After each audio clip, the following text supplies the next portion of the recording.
আসসালামু আলাইকুম শিক্ষার্থীরা, গত ক্লাসে আমরা 2 এর ঘরের নামতা শিখেছিলাম। আজকে শিখব 3 এর ঘরের। ব্ল্যাকবোর্ডে দেখতে পাচ্ছ 3 এর ঘরের নামতা আছে, সুন্দর করে দেখো। সবাই দেখেছো? আচ্ছা, গত ক্লাসের মতো আজকে আমরা 3 এর ঘরের নামতা শিখব। আমার সাথে সাথে বলো, 3 গুণ 1 3, 3 গুণ 2 6, 3 গুণ 3 9, 3 গুণ 4 12, 3 গুণ 5 15,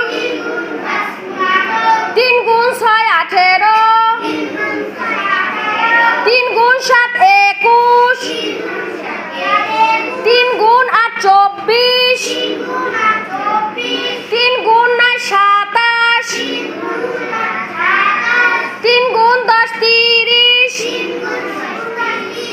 হ্যাঁ, ধন্যবাদ। এভাবে বারবার বাসায় প্র্যাকটিস করবা, বেশি বেশি। না প্র্যাকটিস করলে কিন্তু পারবা না, নামটাও করতে পারবা না।